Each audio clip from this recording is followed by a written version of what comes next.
This is Sportscaster.com's Open Mic with Johnny Kane on 760 WJR, featuring sports commentary and stories brought to you by the most compelling rising stars in sports broadcasting. Here's your host, Johnny Kane.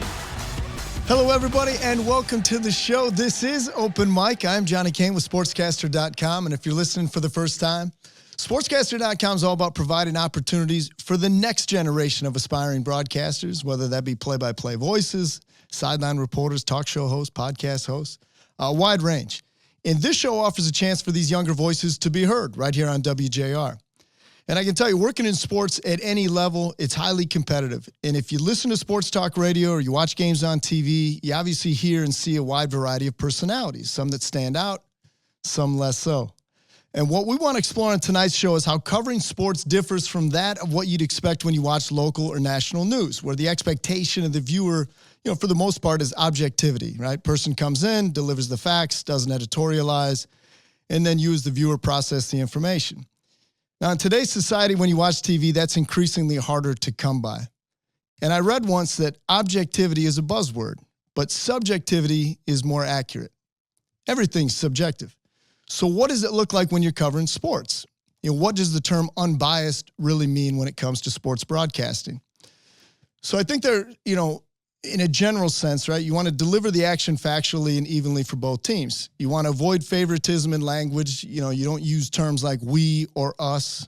You recognize that national broadcasts, obviously, they serve a neutral audience, not a home crowd that's tailored to one side over another. So where does emotion fit in? How does that work? If a voice cracks with excitement, is that such a bad thing?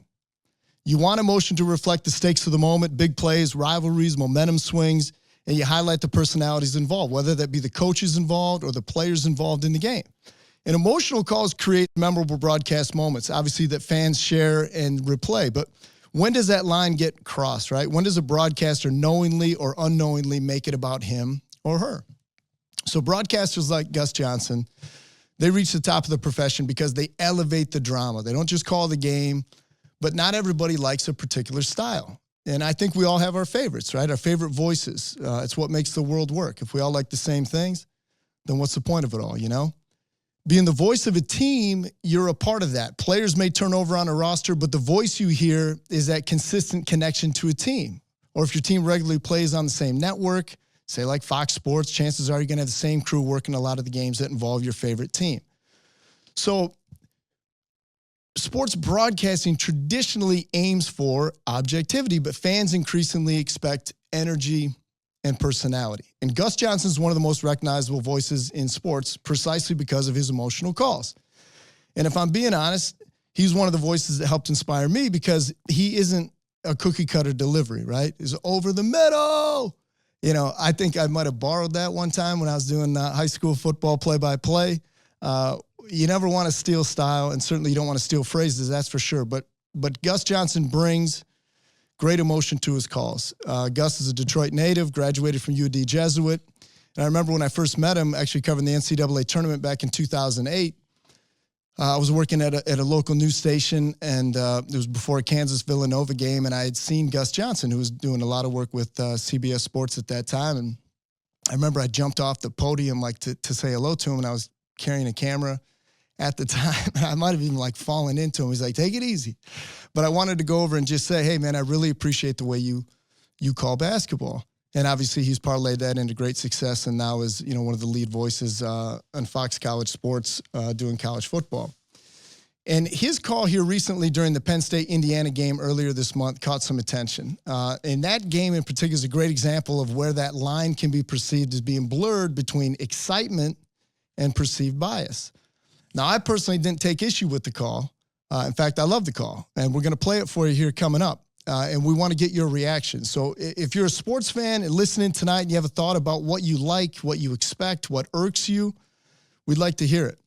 The number to call in tonight is 1-800-859-0957. Again, that's 800-859-0957. What's your take? And maybe you'll want to hear some more examples before you weigh in. And over the next hour, we're going to play for you some memorable calls over the years from Big Ten football and the Detroit Lions, some of the most well-known broadcasters from our state. Legendary calls from the late Bob Ufer from University of Michigan football. Also Jim Brandstetter, another former voice of the Wolverines. We'll hear from Dan Miller, longtime voice of the Detroit Lions, and, of course, from Gus Johnson, who I just mentioned. And we're going to have a panel of sportscasters on tonight to discuss the role of the sportscaster, connecting with an audience, how you go about making it your own without alienating certain parts of that audience. So I think most of us agree that while some personal touches are accepted, it's when a broadcaster pushes a personal narrative too hard that can hurt a sportscaster's reputation of perceived professionalism. And working in sports, I can tell you, it isn't the type of career you want to set out in if you're easily offended or criticized. None of us is infallible. And doing live games, I can assure you, even the greatest would like a do-over from time to time. But it's live, and it's in the moment.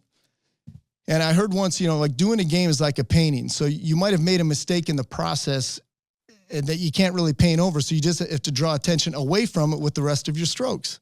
So you might make 150 calls, let's say, in the context of a game, and wish you could do better on 3 or 4 of those. So a masterpiece is perfect. And I know I'm still working on my first. And many of the calls you hear tonight are from the most critical moments inside a game. Did the broadcaster meet the moment, or did he overdo it? That's subjective.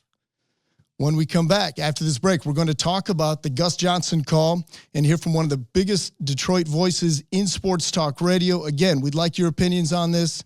Be sure to call in 1-800-859-0957. Let us know what you think. You're listening to Open Mic here on WJR.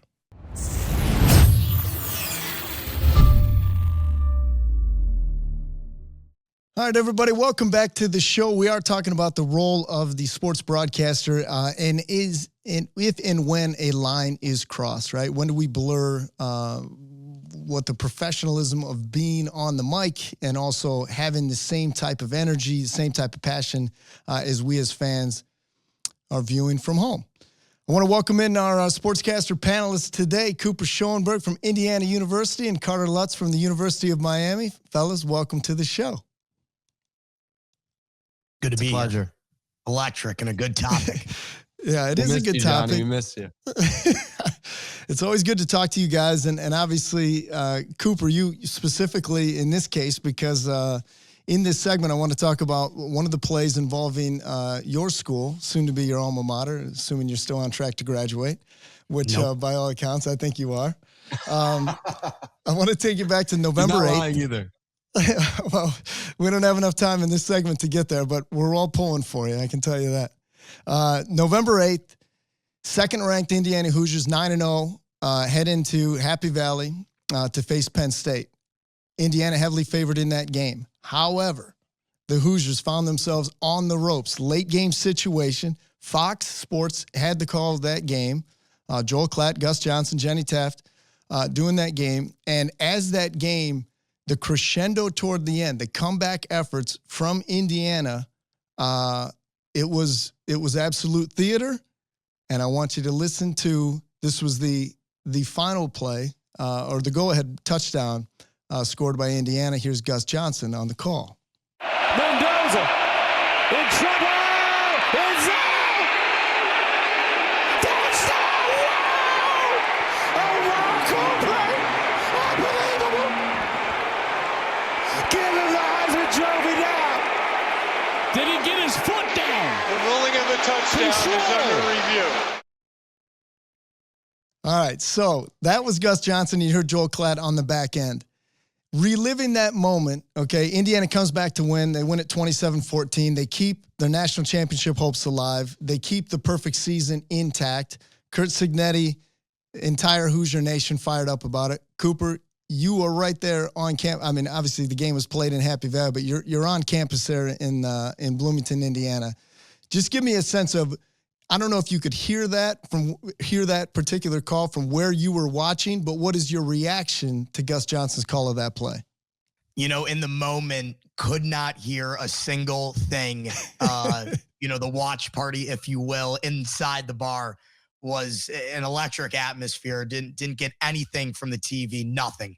But, after I'm getting all these texts, because a lot of my friends, if they graduated last year, they're a year younger. They know what I like to do. They know I'm taking the sports broadcasting path. And so they ask me, they're like, this is our team. This is your guy, because I'm very outspoken about loving Gus Johnson. I think he's the best at what he does. And they're like, do you honestly think that this is a good call? Unbiased, do you think that this is a good call? Me personally, what I think he did, and again, you mentioned it, I think he even has said that he's grown up a Michigan fan. He's from the Detroit area, went to U of D. He's by all means, he is not a diehard Indiana Hoosier fan, like a Pat McAfee or someone else's. So his call to me is unbiased because he's not a diehard fan. I think what he knows, being a sports aficionado, is this is a team that has been around for 138 years. That has never had anything to root for in 137 years. Granted, last year, a little team of destiny.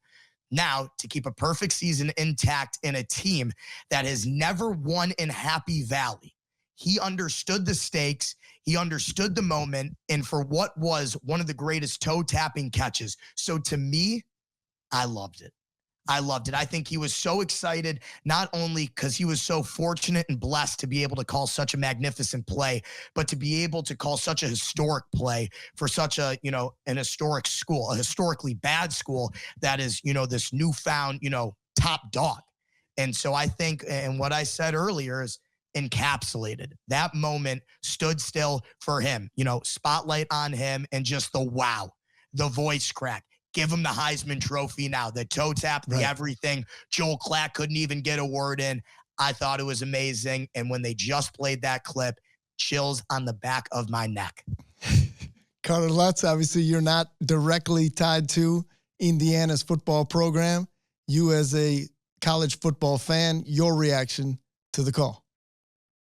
Shout out Cooper for laying that out there because he did a good job. Obviously, Gus Johnson's like a hero for us and a big reason why we got into this and a big reason why we're both so enthusiastic over the mic. I have a lot of respect for Gus, and I appreciate the enthusiasm he brings on the mic. Every broadcaster has their own style, and that's what I try to keep in mind when I'm doing my thing.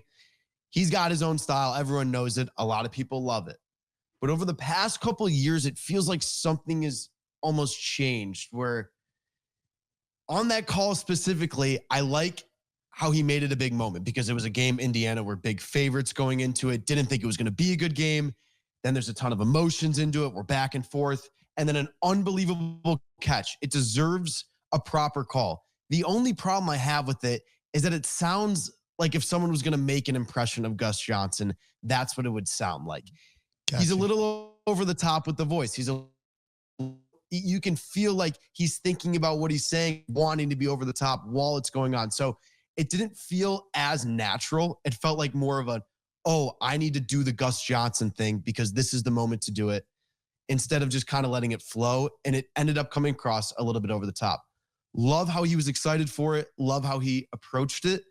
But maybe, the actual process of him calling it wasn't as genuine as Gus usually has and as Gus has with his, classic calls. Well, there are differing opinions on the call, and I appreciate that take. Mike Valenti has an afternoon radio show on 97.1. He had his own take on Gus Johnson's call. Listen to this. Can we say that maybe we need to give Gus Johnson a cup of tea or something before he makes these calls? Can we say that a network executive needs to sit him down and go, here's the deal. You're not the storyline. The game is. That was such a fake response. He didn't lose his damn voice. He faked it. He's fake. His whole existence is fake. What a fake call. He lost his voice. No, he didn't. He's a fake. Well, no, I think he did because every play on that drive was, oh, my God. Because he's fake. They aren't all that great of a play. Right. So now, when the moment is the moment, you've cried wolf so many times, none of us can be bothered. He ruined the moment. All right, that was Mike Valenti and Rico Beard from 97.1 in their reaction to that call. And so let me say this, because we did play just the touchdown play. So it wasn't as if he just reached into a bag and then delivered this, voice cracking, go by, give him the Heisman. There was a buildup, a crescendo that naturally built that led to the go-ahead score.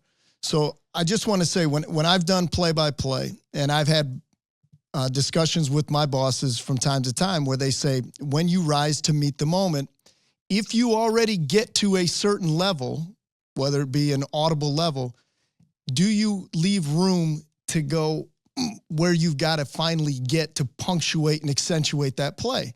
What I can say is, and this happened to me one time doing an overtime game with the Pistons and Spurs back in New Year's Day 2022. Game gets to overtime, and when I went back and rewatched, it reminded me of Gus's call on that go-ahead scoring drive, because you don't know what's happening next, right? So in that moment, that next play or that next bucket or that next first down, that is the biggest moment to that point. So are you doing justice to yourself and to the viewers if you're holding back, right? But if you're already, reverberating at this pitch, that now once it finally happens, right, everybody's thinking, well, it could happen. Do you leave something in the tank in order to get to another level to get to? You always try to rise and hit that moment and do justice to the call. I felt like the way that Gus had done it, because that drive, it was building. He was already so far here that obviously some of the opinions of Valeni and others felt like, and you too, Carter, where it felt like, hey, it almost felt in some ways a little bit fabricated, a little bit of performance, and did Gus make it about himself? I don't feel that way. I felt like he went as far as he could. And for anybody that's ever put on a headset, which you guys obviously will be doing more of in the years to come, you're going to be in those spots. And when it's live and it's happening right now, there is no, hey, if this happens, then I'll do this. No, it is live. That's the beauty of live sports. You don't know. Nobody knows. So you're reacting in real time as a human being, like, oh my gosh, I can't believe that happened. Oh my gosh. Oh no, this, then this. So I felt like Gus Johnson, again, I don't have a tie to Indiana University either. I thought because of all the stakes of the game, of that magnitude, I felt like he went and hit it. And again, his voice, whether he needs some tea or whatnot moving forward, we'll have to figure that out. But Gus Johnson's obviously gotten to the place that he has because he has come at it from an authentic approach. All right, fellas, don't want you to go anywhere because we have more memorable calls from throughout the years coming up next on the show. What's your take? How do you feel about it? Call us, 1-800-859-0957. Again, 800-859-0957. You're listening to Open Mic here on WJR.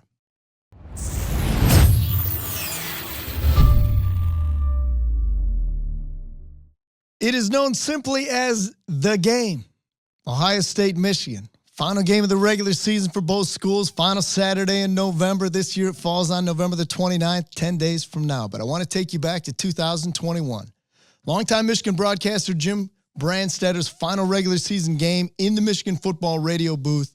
Here's his call from Learfield Sports of Ohio State's late turnover on downs when number 2 Michigan beat number 6 Ohio State at the Big House, which ended an 8-game losing streak in this rivalry. It's caught by Olave, but it's 5 yards short of the first down. That'll do it. Under a minute to play. Ladies and gentlemen, Wolverine Nation, the long drought is over. Ohio State is vanquished. The Wolverines are going to win this one. All right, that was Jim Brandstetter. I want to welcome back our Sportscaster panelist, Cooper Schoenberg from Indiana, Carter Lutz from Miami. Again, that was Brandstetter's final Michigan game, regular season game in the booth. Obviously, his love for the program is genuine. Played football for the university from 69 to 71. And he'd been a broadcaster in the Michigan program from 1979 up through that 2021 season. So the difference there is, obviously, he works for the school. And he is the voice of the Wolverines. Firing out the Ohio State is vanquished. It's a memorable call. Obviously, a little more memorable if you bleed maize and blue. Carter Lutz, your reaction to that call, knowing that it came from a source of a Jim Brandstetter as opposed to, in our previous segment, Gus Johnson on a national network. Well, it's a terrific call as the lead play-by-play man for the University of Michigan. And I think this is a really good conversation, a good clip to analyze, especially for sportscaster and for young and upcoming sportscasters. What I'm looking for personally in a home broadcaster, if I'm listening to Dan Miller for the Lions, if I'm listening to Michigan basketball, whatever it is, I'm looking for detail and I'm looking for them not to be fake. Because the one thing that a home broadcaster isn't going to do is they're not going to fake out their fans, no matter what they say, and that's the majority of listeners. And details, stuff like in college football, like recruits playing and guys who have been with the program for a long time and whatnot. Mm-hmm. So for him, what kind of call is he supposed to make? Because the odds are that there aren't really any Ohio State fans listening. It's the first time Michigan has beaten Ohio State in 9 or 10 years, a pain that was felt, that brought out emotion, not only in him, but it brought out emotion in the fans. So in all honesty, I see nothing wrong with it. I think it's a good clip to analyze, to kind of talk about what a home broadcaster should look like. But I mean, that game, that magnitude, it is what it is. It's Michigan, Ohio State, haven't won in 9 years. And sometimes, you know, when fans are watching this, when people who have followed the team, they kind of black out in these moments, and it just happens. And I wouldn't be surprised if Jim said he blacked out in that moment with everything going on. But he did a good job. Cooper? You know, not much of a rebuttal, just going to kind of piggyback. I like a guy that take reminds me of, where it's keeping it real, is I can respect Paul Allen of the Minnesota Vikings, where, you know, he's going to let you know how he feels, you know. Sure. To a certain extent, it's like, all right, let's relax a little bit. But from that Michigan call, for that to be his final call in the booth, for that to be his final game at Michigan, for it to be, you know, breaking an 8-game losing streak to the biggest rival, not only in your, you know, in between your school, but what I believe is the biggest rivalry in American sports. I mean, it's the game for a reason. THE, it's the game for the reason. Yes. And for it to be at the big house, for that to be, you know, his swan song, like, I think just letting every emotion out. Now, I'm not going to try to sound like a broken record.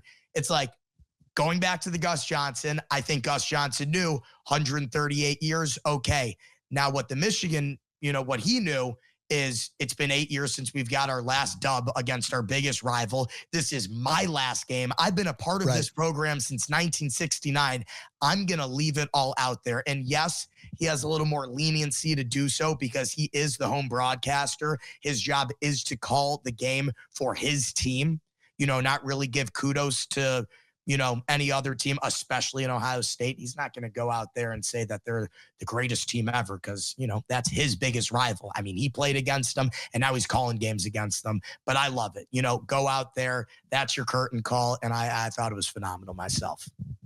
I did too. And honestly, and I respect Jim Brandstatter. I don't know him all that well. Again, you know, Michigan's ranked number 2 in the country at that time. Ohio State was 6. Obviously, they had, you know, Jim Harbaugh. It had taken a long time for him to get over the hump. And when you have, I think it's just important to always remember. So when we mentioned, like, Jim had been a part of, you know, had been a part of the Michigan program for so many years that as a human being, of course, he's going to feel a certain way. So, and not necessarily the home broadcast is looking for all that much objectivity. If you're ever driving in the South and you listen to SEC football home network broadcast, it's even, you know, it is overboard on every place. I don't know what they're looking at out there. You know, and you're not expected as a viewer or as a listener to get this unbiased, balanced, you know, just call the plays, you know, 3rd and 7, completion, first down. You want to elicit some type of emotion, but it's just natural because there's so much passion that's enveloped in sports that as a fan, you get mad, right? Or you get upset. It's, I can't believe he's such a homer. You know, it's almost become this thing where you say, well, you know, this guy's showing favoritism over here. I think it's important, well, what channel are we watching or what prism are we watching it through? And do we give a little bit of grace or do we say, hey, I can understand why this person or this individual, you know, executed a call this certain way? I think that's, and you brought it up, Carter, the whole idea is when you are the voice of a team, that is the expectation going in. Now, if you were, let's say, from the state of Ohio and you had come up to the Ann Arbor area and you catch it on the radio and that's the only broadcast you can get, you're probably thinking to yourself, oh my gosh, who's this homer? And you're like, well, that's kind of the idea. You know what I mean? Because the vast majority of your listening audience wants to hear it from a Maize and Blue perspective. So I just think that's important from a fan standpoint of understanding, like, what are your expectations going in? Can you handle it if that broadcaster is giving you a fair assessment of what the game is? Now, if you came on and said, hey, that's a bogus call, it should have gone this way or whatever. Now you're starting to, you know, inflect some of your own opinions into how the game is played out. But in those big moments, no, you've got to react. You've got to have some of that fandom in it, because for all of us that want to put a headset on one day, it's like, How are you going to, in those critical moments, in those biggest games of your life, and for those players' lives, and for these coaches' lives, and for most of the fans' lives, like, how can you make it memorable without making it about yourself? I don't feel that Jim Brandstatter made it about himself in that situation. I think he made it about the program. Again, the magnitude of that situation as it was. And to your point, Cooper, going back to the Gus Johnson call, even though it was for a national network, and let's just say it was 50-50, half the people are looking for Penn State, half are looking at IU, Gus is always prepared, much like Brandstatter. If you say, here's what's at stake, like, this is why this moment matters. It's not just the end of a game on an incredible toe tap. There's 138 years of history behind it, or in the Michigan-Ohio State rivalry, which precedes all of us, about why that game means so much. I am going to fire a line like, Ohio State is vanquished. Like, that's a line. Like, that's a great call. And me being not a Michigan football fan necessarily, it hurt, but it was accurate. And I thought that Brandstatter made the right call on that particular play. We are going to continue with the college football theme and also talk a little bit about the Detroit Lions as well. Carter, you mentioned about Dan Miller, obviously the longtime voice of the Lions. We're going to be hearing one of his memorable calls here coming up and dissect that one as well. Want to let everybody know we'd like to get your thoughts. What are your opinions on it? Call in 1-800-859-0957. We're also going to reach deep into the archives and pull out an old Bob Ufer call from the Michigan Wolverines. You're going to love this one. That's coming up next here on Open Mic on WJR.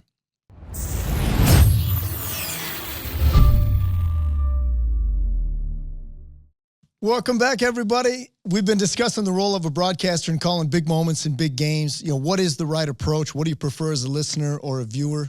Our panelists tonight from the Sportscaster program, Carter Lutz from the University of Miami and Cooper Schoenberg from Indiana University. And I think, the traditional view is that, sportscasters, by and large, should remain impartial and provide objective commentary and analysis, right? Let the audience enjoy the game without their personal biases impact or influence the broadcast. However, are we not here to be entertained? Isn't that the essence of why you tune in? If sports is your escape on a weekend or on a weeknight, the idea is, how do you entertain me for, say, a 3-hour baseball game or a 2.5-hour NBA game or a 3-hour football game? That's got to be part of it. And obviously part of that, is laid at the feet of the broadcasters who are calling that game. So I want to play another clip, fellas, from the NFL. This is Dan Miller, friend of the show. This is from December 22nd, Lions-Jets. Okay, I'm going to set the scene. Lions are trailing 17-13, under 2 minutes to play. They're facing 4th and 1. Dan Miller, take it away. Goff's going to throw it. Back and looking. Throws wide open left side. Brock Wright with it to the 30. Brock Wright 25. Brock Wright 20. Comes back at the 10. To the 5. Yes. To the end zone. Touchdown, Detroit Lions. Oh, my. 51 yards. Goff to Brock Wright. And the Lions are back in front. That was Dan Miller, right? 51-yard touchdown pass from Goff to Wright. Game-winning play. Lions win it 20-17. Again, trailing inside 2 minutes to go. He's been the radio voice of the Lions since 2005. So he's seen some things, including, I even hate to mention it, but the 0-16 season in 2008. So much like we were talking about with Jim Brandstatter before, his ties to the University of Michigan, why that call when they finally vanquished Ohio State in 2021. Now you hear Dan Miller watching this Lions rise that has continued to show that rise. So it means something to him. It means something to fans. It was a genuine emotional reaction in my mind. And of course, they had the Snoop cam. You can see Dan, losing his marbles on that call. You guys are both Detroit Lions fans. Your reaction to that, the voice of the Lions in a critical moment. I'll say something quickly to get the conversation going. One thing to note with that, and obviously it was a great call. I think it's Dan Miller's best call, maybe. It was a big game for the Lions at the time. They were just coming up on, I think, right after this halfway point of the season, just started a winning streak. But we talked about with Gus Johnson how everything was leading up to the big play. Everything was leading up to that big catch in the end. Well, here, this time, it was 4th and 1 from midfield. Right. The Lions, you thought they were just going to pound it up the middle with Jamal Williams at the time, is that's what they were doing.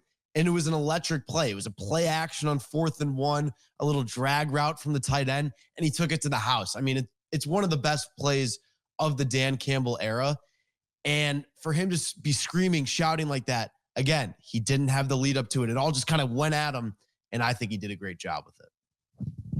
Yeah, no, I think you hit, the nail on the head, because if you remember, the previous season was the first season under Dan Campbell, 3-13-1.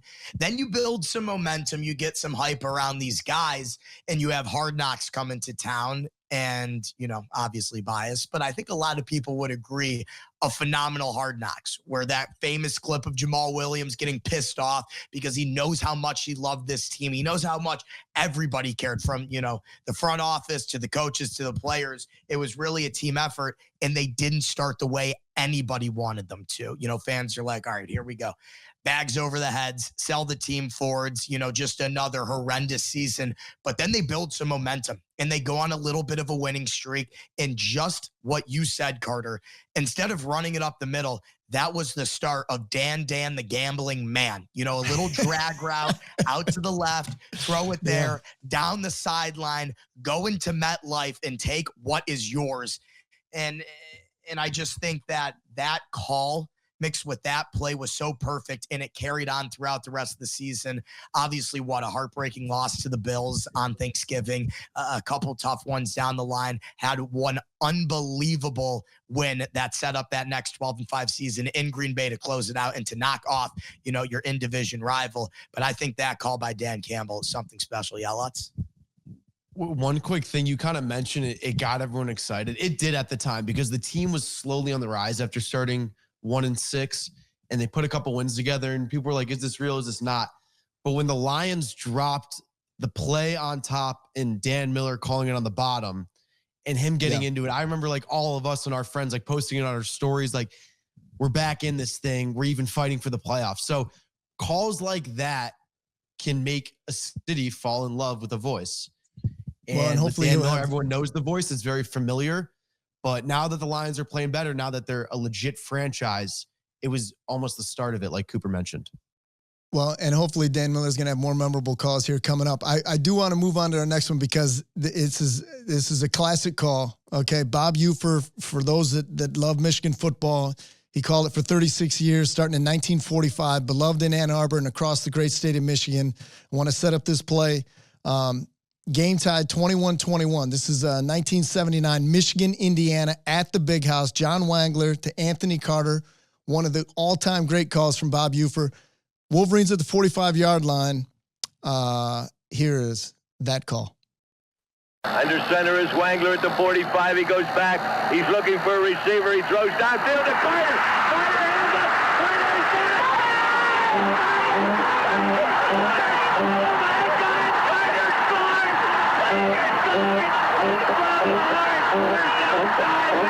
Look at those Wolverines, 95 Wolverines going to the end zone.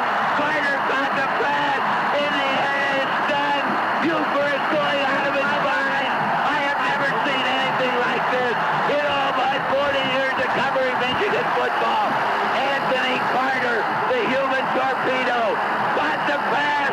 Bo Schembechler is looking up at Fielding H. Yost in football's Valhalla, and Bo Schembechler says, thank you, Fielding Yost. Thank you, Fielding Yost, for that one. I mean, there's nobody that could listen to that call and not elicit some type of emotion coming out of it. The late, great Bob Ufer, 1979, Michigan, Indiana. Game was tied 21-21. 6 seconds to go. They're at the 45-yard line. Michigan goes on to win it 27-21. They go on to the Rose Bowl, beat Washington in Pasadena that year. And John Wangler even said afterward, when he went back and listened to it, he said it sent chills up and down his spine hearing Bob's call. He said, I feel like Bob's call was better than the play itself, but that's how much it meant to Bob Ufer. That, to me, again, listening to it as a broadcaster and all that he put in, his heart and soul into that program, when you hear a call like that, but to be able to have the turn of phrase, to be able to keep it going. And I've heard some great ones over the years, that how do you get to that moment and how do you just keep threading it, right? How do you keep punctuating that moment? Because I thought Ufer did it better than anybody could. And just listening to that again, I know that I hope for a lot of our listeners that maybe hadn't heard that in a long time, that they took something from that one, Coop. I mean, and I'll be unbiased because that's against Indiana. You know what I mean? Like, Right. Grew up a diehard Michigan fan and now have been adopted into this Indiana Hoosier family. But that is the epitome of a great call. And I think it's even a little more special because those old timey calls, you know, it's a mixture between like the bad audio, but really catching everything from the crowd pop to the players running on the field to the marching band going ballistic, and him to not only just, you know, continue on with the play, but you can really tell when it means the world to these guys. And they are thinking everybody from Yost to the faculty at Michigan and whatnot, like just how special of a play and moment that is. And it's going to give everybody chills. It's going to give Ufer chills. It's going to give me chills, you know, 50 some odd years later, something really special. And when you can say it's going to continue to give, you know, people chills that far down the line, that is how you know you have something special in your hands. Anthony Carter even said, you know, it was one of the most exciting plays, obviously, he had ever been a part of. But when the players themselves, when they react favorably to the call of the voice of the team, you know they've obviously hit the mark. I feel like you guys hit the mark this week as well. Appreciate having both of you guys on. Carter Lutz, Cooper Schoenberg, a couple of rising sportscasters in the industry in their own right. We are up against it. Carter, what do you got? One last thing on that last call. You can't forget where you came from. Guys like Gus Johnson, guys like Cooper Schoenberg, they set the rules for broadcasting. They set the tone. So it's good to go back and listen to the old timers because that's how they had to deliver it. I mean, it couldn't just be a normal, regular call. I think it's good to go back and hear the way that they delivered it, and it's inspiring. Yeah, it's inspiring, something that we all aspire to do. I appreciate having you guys on, and I appreciate everybody tuning in this week for a special edition of Sportscasters Open Mic. Hope you got something from it. To Carter Lutz, to Cooper Schoenberg, our entire crew, we will see you again next Wednesday night at 8 o'clock here on WJR.